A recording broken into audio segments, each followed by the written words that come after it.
You know, if you run a business, there's this one piece of advice you hear literally everywhere. Scale up, go bigger, more customers. But what if that's not just wrong? What if it's actually a recipe for burnout? Well, today we're going to talk about a different way, a smarter, more resilient, and honestly, a much more enjoyable path to being profitable. I mean, this is the mantra, right? Volume, volume, volume. It's drilled into us from the second we start. You gotta have 1 million users, sell 1 million widgets, chase that huge, massive scale. It's all about one thing: get as many people in the door as you possibly can. Okay, but let's just bump the brakes for a second. Is that really the only way to succeed? This relentless chase for more, more, more? Or could there be another path? You know, one that's less about a sledgehammer and more about a scalpel? Well, as we're about to find out, the answer is a big, resounding yes. All right, so to really get this alternative, we first have to pull apart the old way of thinking. Let's dive right in and tackle what I like to call the myth of scale. You know, that whole bigger is always better thing. So this is the model that almost everyone is chasing. And it's got this huge hidden trap. See, when your profit on every single sale is paper thin, your business has to be perfect. Think about it. One little shipping mistake, one grumpy customer review, a tiny little price hike from a supplier, poof, your profit for that sale, maybe even for the day, is just gone.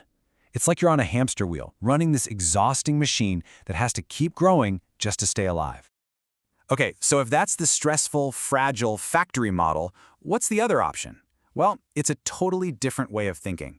It's built on something we're going to call the boutique mindset.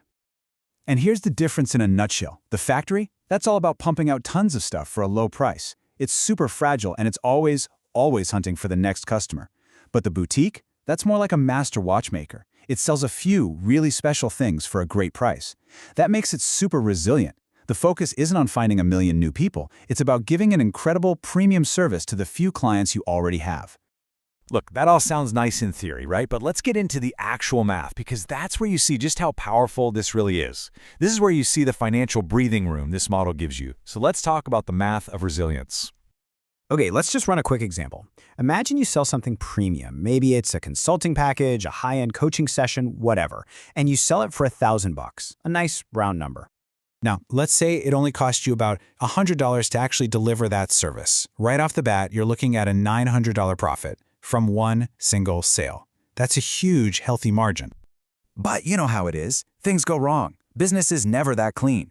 So what happens when a customer needs some extra hand-holding? It takes up more of your time, more resources. Let's say it's an unexpected $200 cost. Now, in that low-margin factory business, that could literally wipe you out. But here, in our boutique model, you still walk away with $700 in profit. The business is totally fine. It doesn't even flinch. That big margin, it's like a financial cushion.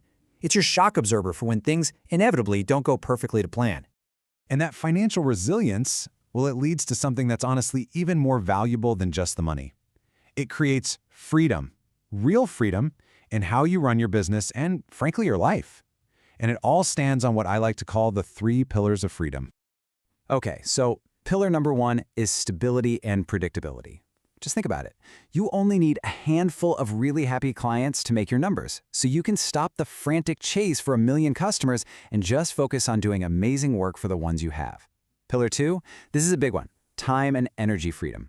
You get to stop pouring all your energy into marketing to the masses, and instead, you can actually spend your time doing the work you love, the expert stuff that people are paying you top dollar for. And finally, pillar number 3 is lower financial risk. I mean, with less inventory, maybe fewer employees, and clients who aren't pinching every penny, your whole business is just safer. It's more secure. So what's the big takeaway here? It's really an invitation. An invitation to stop playing that high-volume game, and instead to completely redefine what your business is all about. Now look, this model isn't for every single business out there, but it is an absolute game changer for a certain type of person. If you're a coach, a consultant, maybe a content creator with a really specific niche, or even an app developer who has a small but super passionate group of users, this mindset, this superpower.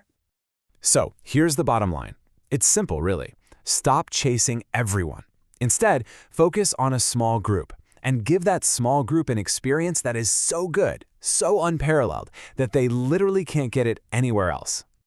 You know, this whole approach, it brings a sense of calm and confidence that you just don't get in the high-volume world.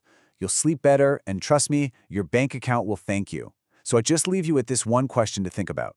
When you look at what you're building, are you building a factory or are you building a boutique?